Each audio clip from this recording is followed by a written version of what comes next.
Tanya. Hi, I just wanted to add a face to the slide that you've been seeing so you can see who you be calling.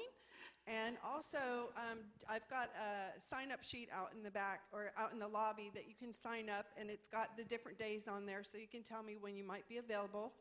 And I felt led to encourage you if for some reason you're hesitant or maybe you have a fear of doing this. And I just wanted to bring out some of the people in the Bible that maybe have been experiencing the same things that you're experiencing as far as your hesitancy or maybe your fears. For example, maybe you think, well, I don't have any experience in doing something like this. I'd like to remind you of Noah, who was called by God to build an ark, to save the animals, to collect animals, to save the people. He'd never had an experience in any kind of a global flood, and yet he followed what God had called him to do. And we are all descendants of Noah because of that, and all the animals you see are here because of what he did. In addition to that, after the flood, God made a covenant with him that we are all under that same covenant, that it will not flood again. And maybe the reason you're hesitant is because you think you're not good enough. I want to remind you of Gideon in the Bible, who Gideon was afraid of his family and his friends, his neighbors, and yet when God called him, because the Israelites were straying away from God, and God called him to bring them back, he said, God, what can I do? And he encouraged Gideon by telling him, don't worry, I'm going to be with you.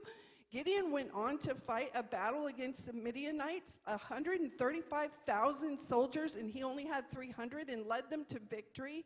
He ended up becoming a mighty warrior, and he actually was able to destroy the false idols, including the idols of Baal.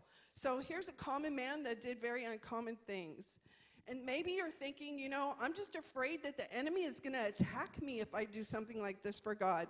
And if that's you, I want to encourage you by reminding you of Elijah, who he was so terrified of Jezebel, he fled out to the desert. And God met him where he was, encouraged him to come back. He's the one that anointed the leaders of Israel, including Jehu, who Jehu was able to actually defeat Jezebel, the very person that Elijah was afraid of. And maybe you think, although I'm kind of looking around, I don't see anyone that qualifies for this, but maybe for some reason you think, I'm just too old to do this. I want to remind you that Daniel was 80 years old when he was thrown into the lion's den. And when Daniel was thrown into the lion's den and those mouths were shut of those lions, the King Darius was so encouraged, he lifted him out. He put his persecutors in the den to be eaten by the lions. And King Darius is the one who confirmed the proclamation of Cyrus, who said that the temple was to be rebuilt. And Darius added, and the Persians are going to pay for it. So also, if you think you're too old, Moses didn't start his ministry till he was 80 years old. Not this one here. Maybe you think, you know what, I'm just not a good speaker. Again, I'll remind you of Moses. Moses was the one that argued with God and said, you know what, I'm not an eloquent speaker. I'm slow to speak, and I have a heavy tongue, which is another word for somebody who stutters. And I'll remind you that Moses was encouraged by God. Moses went to speak to Pharaoh. He ended up getting those Israelites out of Egypt. In addition to that, he led the Israelites for 40 years through the wilderness. And I've led people before. I can't imagine leading people for a year and not getting them where I told them that they were going. And he was able to keep their attention for 40 years. Maybe you're afraid of rejection. Now, that's one thing that I can really relate to. If you know my story, that's something that I've been dealing with all my life. And if that's you, I want to encourage you.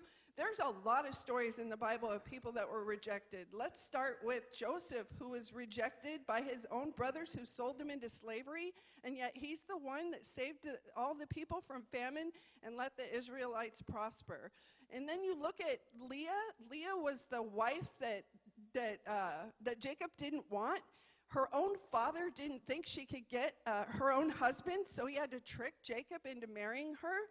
Everything that Leah did trying to have a baby so she could earn the favor of Jacob And at one point, her womb was shut. When she cried out to the Lord, he heard her cry. He opened her womb because of the fact that she was not loved by her husband. And that's when she had Judah. And we all know that Judah is the line of David, which is the line of Jesus. And it's interesting that if you look, you'll notice that Leah stopped trying to please Jacob with her own works once he was born. I think that's a sign right there.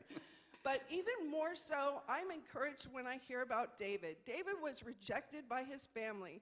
When Samuel came and he told Jesse, hey, bring your sons to dinner. I want to anoint one of them as king. He didn't even invite David to the dinner. He didn't think he'd be good enough to be a king, but he also didn't think he was good enough to be at the table to hear who Samuel would anoint to be a king.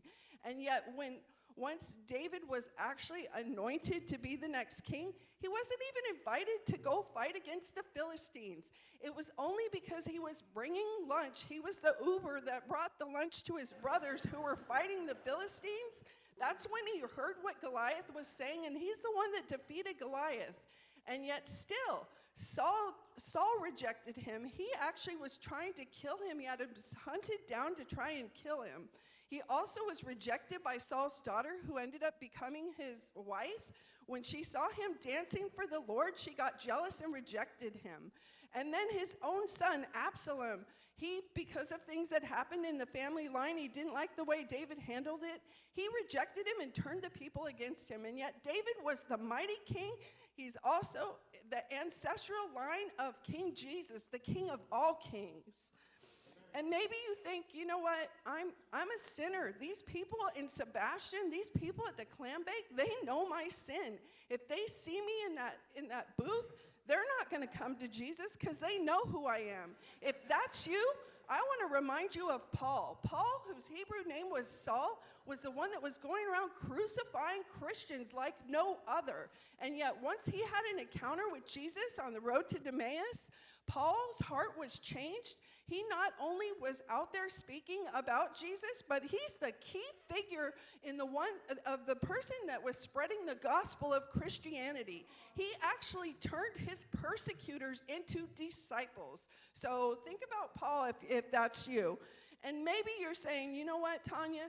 I can't even get my family, my neighbors, and my friends to turn to Jesus. How am I supposed to get some person that doesn't even know me to do so? If that's you, I've got the greatest encouragement for you of all. Jesus himself said that a prophet may not be readily accepted or believed by his own family or his neighbors. So if that's you, you are in good company. There's another one that Jesus had put on my heart. Maybe you're thinking, you know what, though? I only have an hour or two to give. That's just not enough. And if that's you, I want to remind you of the widow that put in her 2 cents. And Jesus said she gave greater than everyone else because she gave everything she had. So I'm here to encourage you to sign up and join me at the clam bake. I need volunteers. If you go look at that sign-in sheet, you're going to see a lot of empty spaces. And if you don't show up, I'm going to be there, and I'm doing it by myself. And if you do show up for any of those reasons and you're afraid to speak, I will be your Aaron. I will hold up your arms, and I will help you to do this. It's easy. It's 2 questions. It's a couple scriptures. And then we lead them to Jesus Christ, and we try and get them to join a church, and we encourage them to start reading the Bible. That's all you have to do. It's super easy. Please come join me. I look forward to seeing you. Thank you. Yeah.